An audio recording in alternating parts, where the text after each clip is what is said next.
Horse with the speed of light, a cloud of dust, and a hearty Hi-Yo Silver, the Lone Ranger.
Faithful Indian companion Toto, the daring and resourceful masked rider of the plains, led the fight for law and order in the early western United States. Nowhere in the pages of history can one find a greater champion of justice. Return with us now to those thrilling days of yesteryear. From out of the past come the thundering hoofbeats of the great horse Silver. The Lone Ranger rides again. Oh, Silver, let's go, Victor. Oh, Silver,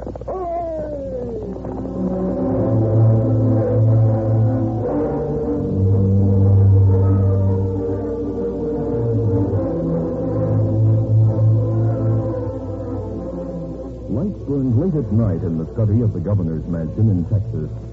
The governor was admitting a tall man through a French door. You're right on time, sir. It was good of you to admit me at this hour.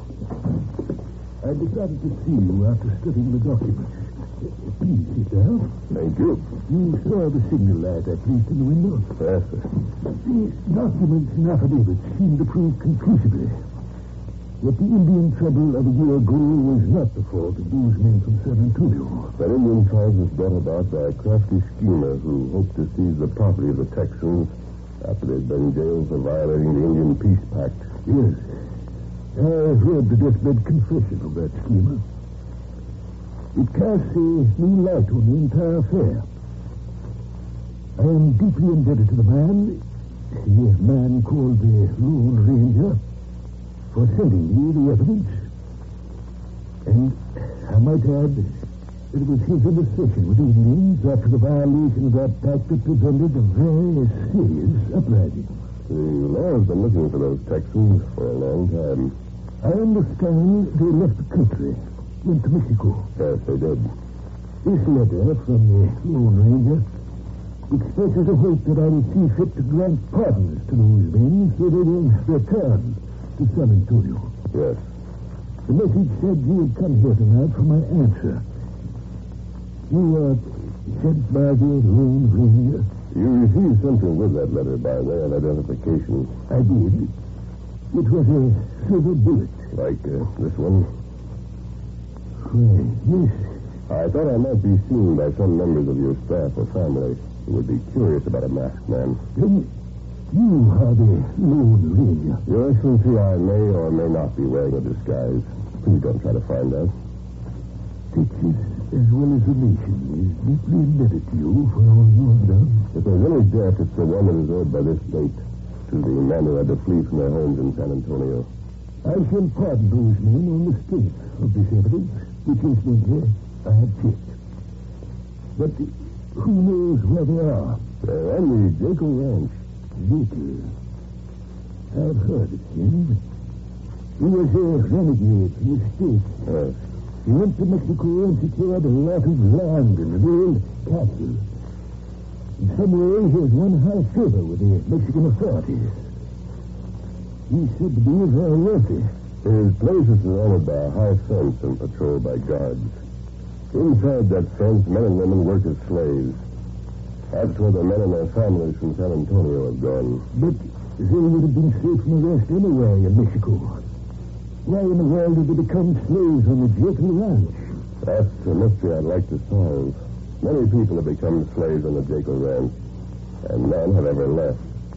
It will be difficult to get to them and more difficult to get them out of there. But if they can be offered a chance to return to their homes as free people, Oh, no mercy, go then. Go and tell them Texas wants them. That Texas needs them. And take to them their partner.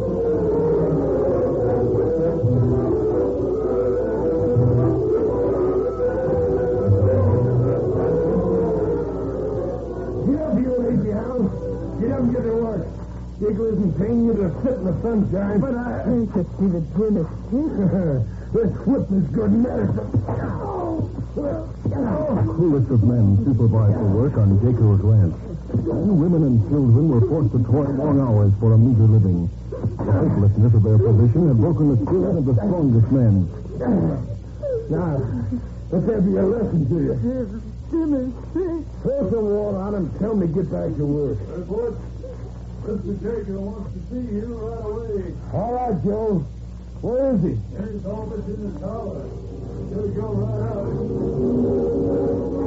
A winding stairway led to the tall room in the old castle that Jekyll had made his home. Come right in, boy. I'm waiting for you. Hey, Mr. Jekyll. This is quite a room you got up here. This is the first time I've seen it.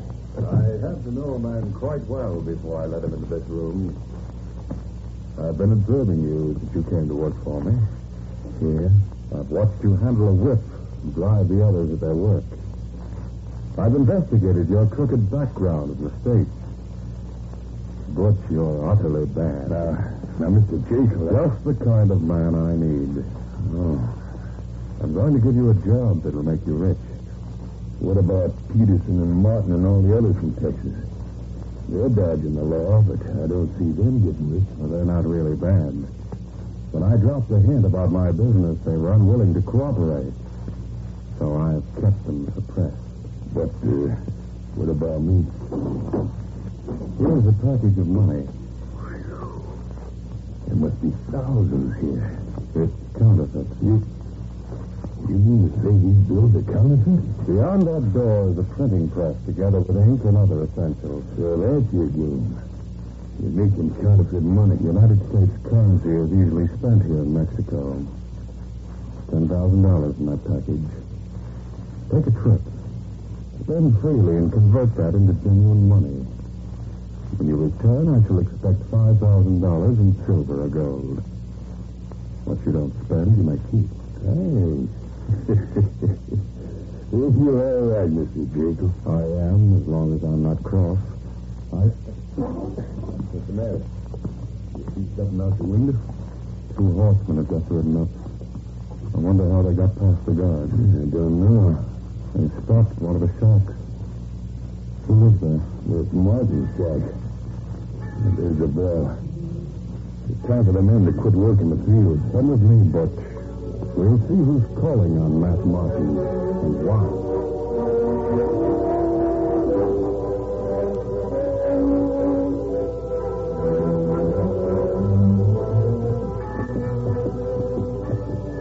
The new ranger and Papa had used desperate measures to get onto the Jekyll Ranch.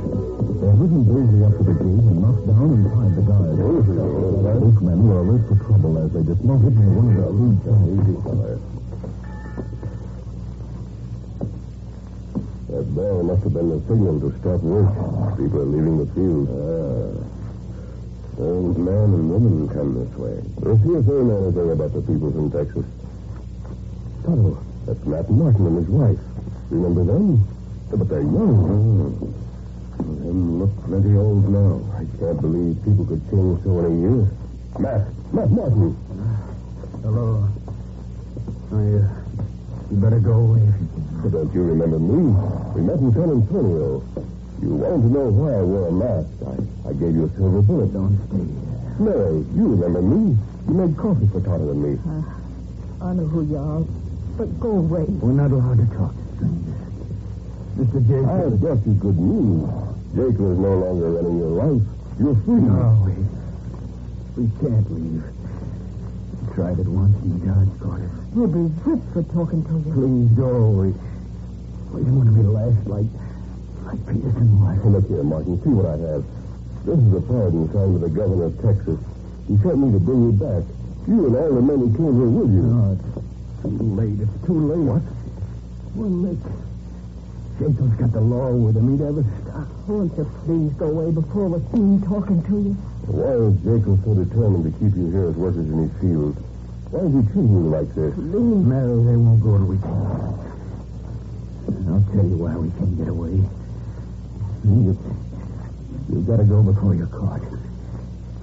I don't know how you got in past the yard, but I pray you'll get out. You see, Jacob makes counterfeit money. He gives sanctuary to fugitives from justice in the state. Gets them to pass some money for him. He wanted you to do that? Oh, yeah. He thought we were real crooks when he made the proposition.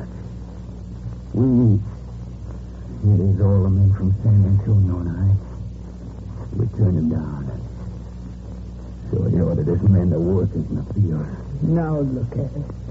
We've had the heart and spirit beat out of He him. sees to it that none of us have strength enough to make trouble for him. But the law. Jacob is rich and powerful. He's bigger than any law around here. Why did you come here in the first place? We were told that Jacob would give us jobs. Yes, they're coming. It's Jacob himself. Who's with him? That's Butch Lockren, the toughest of his overseers. He's got his book with him. Oh, why did you come here? Ready for trouble, Tonto. Ready. Well, Martin, you have visitors. An Indian and a masked man. Oh, Mr. Jacob. You didn't invite us here, Jacob. Keep your hands where they are, and I won't have to shoot. Take his gun, Butch, and the mask. Don't try it, Butch. No? No. The guys at the gate had the same idea. You'll find them wrapped in ropes. Smart, huh? Well, there are ways to cure that. For example, this... You shouldn't have done that. Hey, you take a look. Let's go. Tonto leaped at Jacob and grabbed the gun as the Lone Ranger took Butch's whip with one hand and slapped the overseer with the other. That's it, George. Now, kill you for that. And here's another. For you. You'll never get off this place alive. You'll pay for this. I'll take that gun, Butch. What about Jacob's gun, Tonto? Let me got it. Tie his hand behind his back. No. Take my arm. Take him with us. When his hands are tied, put him on your horse. You'll have to ride double. As for you, Butch, on your feet. I'll kill you for this. Then you, Martin, you just wait. I have something to say to you. Jacob is going with us. Whatever you do to Martin or anyone else around here will be passed on tenfold to Jacob. You'd better see that Martin is not punished in any way, because Jacob won't like it.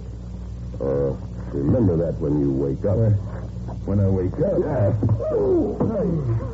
Lifted him clear off his feet with that blow. You handle Jacob, Tonto. We got him on horse, ready to go. You think you can get away with it? You're going to try. You just steady, big fellow. On your way, Tonto. I'll fall behind you. Get him on. Come on. That's the kind of frightened man you used to be.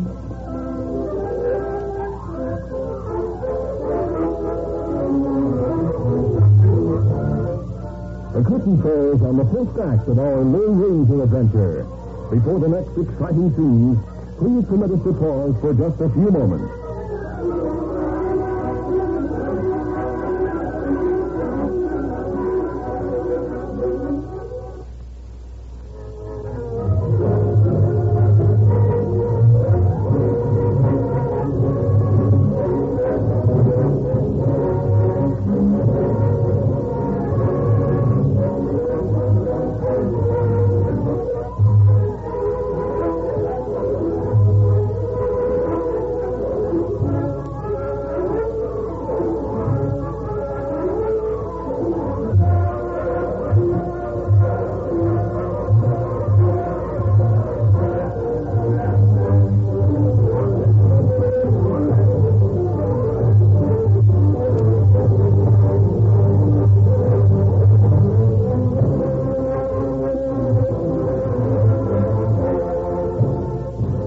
to continue.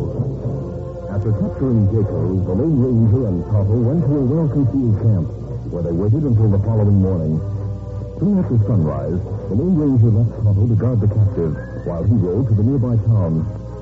In that town, the chief official was a sincere, hard-working man named Don Jose Armando. Don Jose was in a gay mood and was quite unprepared for the surprise that awaited him when one knocked his office door. Morning, senor. Please close the door and sit down. Mask, what does this mean? Please sit down at your desk. How did you get through the locked door? The lock on your door is superior to the lock on your window. But, senor... You heard of Don Carlos?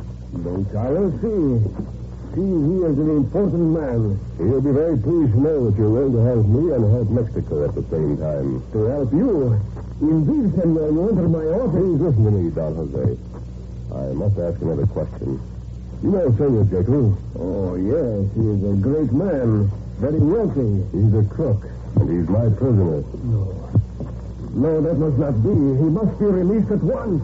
Don Jose, have you heard that counterfeit money is being circulated in Mexico? Yes. Jacob is the one who makes it in his castle. Jacob?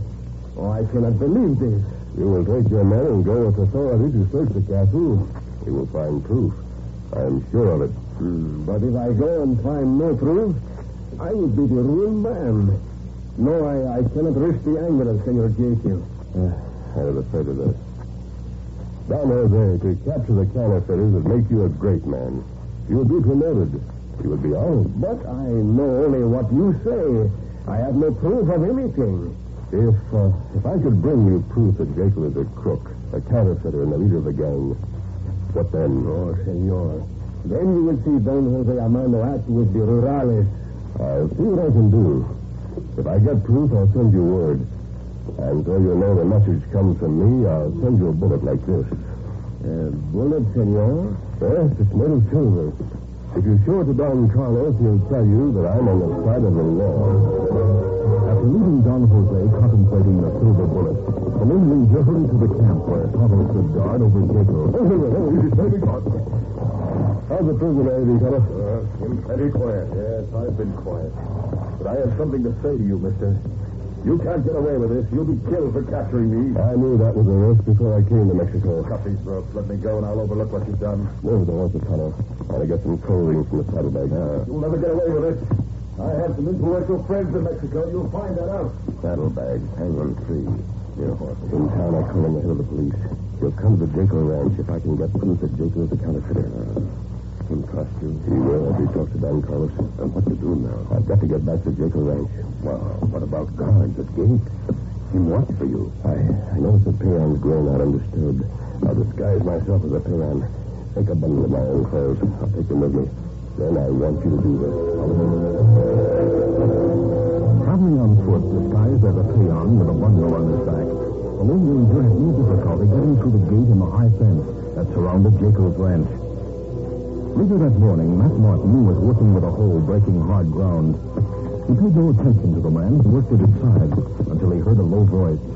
It was not the voice of a peon. Martin, don't give any sign that you know. But you... Steady. Don't look up. Keep your eyes down. Keep away. I just set up a hornet's nest in this place when you captured Jacob.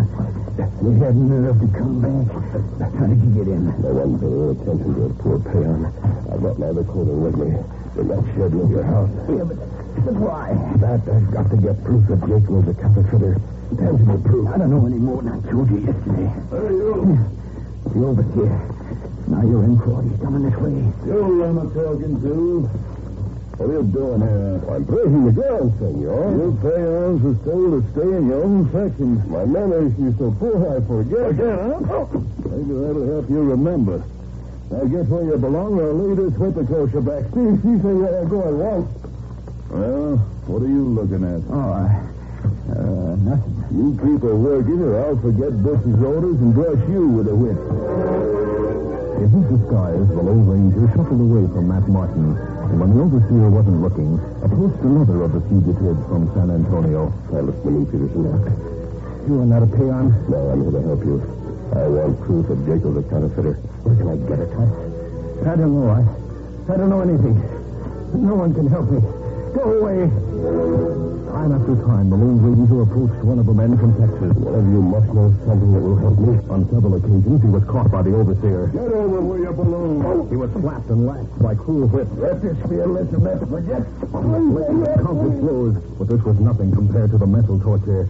There were times when he trembled from the suppressed urge to abandon his role as a humble peon and strike back at the bullying overseers. This is twice I warned you. This time I'll make sure you don't forget.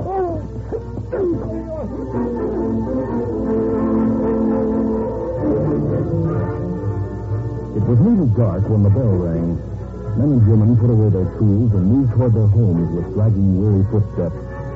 Tonto heard the bell, and acting on the Lone Ranger's orders, he waited half an hour, then made sure Jekyll was securely tied, and leaped to the saddle to ride to Jose Armando. Later this night, the men from Texas crowded into Martin's small cabin. The Lone Ranger had requested Matt to call them together. He'll be here in a minute, boys. I think I hear someone outside. Yeah. Buddy, these men. Boys, that's the man you talked to. I got rid of the peon's clothing. Now listen to me, men. I spoke to each one of you. You know that I was trying to learn something about Jekyll. Late this afternoon, when I thought I was going to fail, I heard one of the overseers talking. I learned that Jekyll makes his counterfeit money in the room in the tower. Why don't you tell the law that? By this time, lawmen are on their way, and they're carrying in proof when they arrive. But they're not into that house to get it. Tell them what you've learned. They're not risk defending a man of Jekyll's power and wealth by entering that house. Unless they know, they'll see proof when they get there. Proof that Jekyll's a counterfeiter. We've got to get that proof. It can't be done. There's no use talking to us. Can't you see what it means to you? Lose your throw off Jekyll's grip. You'll be free to go home to Texas, to start living again. We've got to attack and fight our way to the tower to get evidence against Jekyll. We can't fight, mister. We got no weapon. There's no fight left in us. I remember a day in Brown's Basin. You men were up against big odds. You ran out of ammunition, but you didn't quit. You fought with sticks and stones and bare fists. You showed a pack of crooks what Texas men were like when they got fighting mad. This is your one chance for freedom, your last chance. Another year like the last one will find most of you dead. The governor of Texas has given all of you a pardon. Your homes are waiting back in San Antonio. Must I go back and tell the governor, tell your friends, that Texas men were afraid of Jekyll's crooks? But we've got no weapon. That's a poor excuse.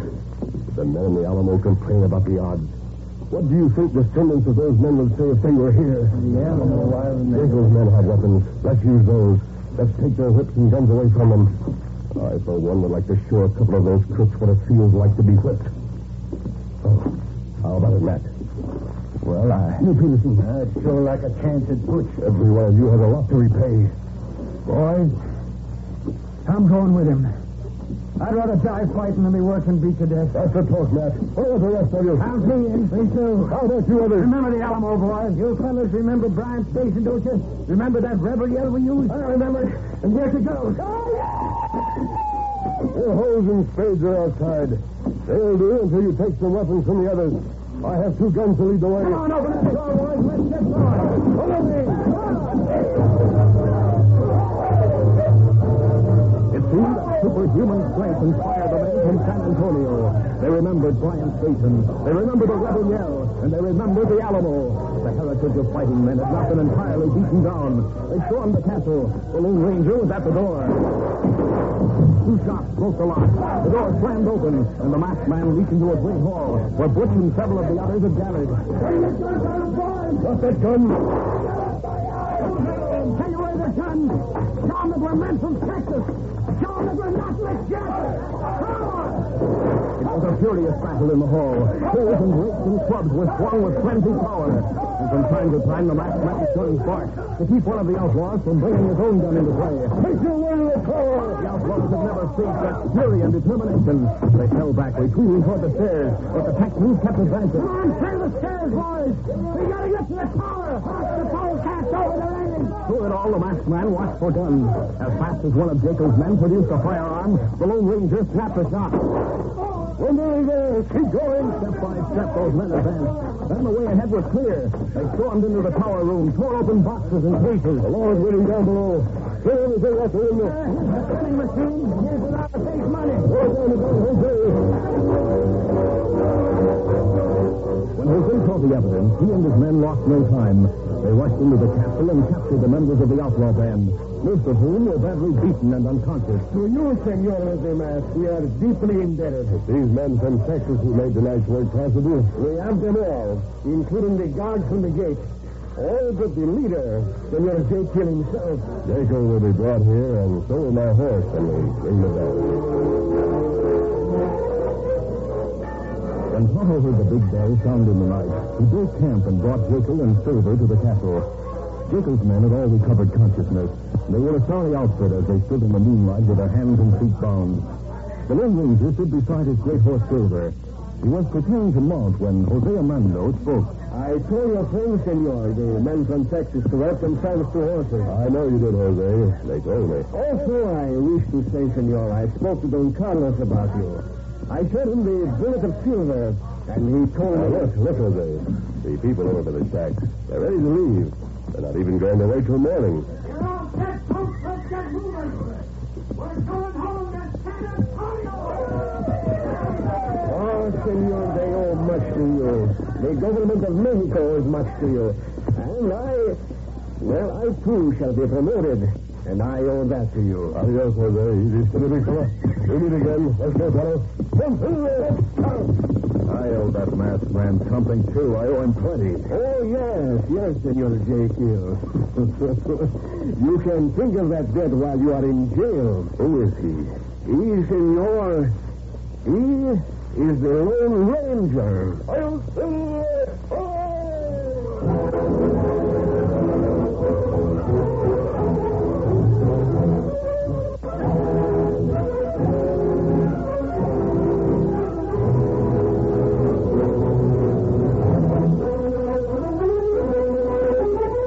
This is a feature of the Lone Ranger Incorporated, created by George W. Trendle, produced by Trendle Campbell Enterprises, and directed by Charles D. Livingston.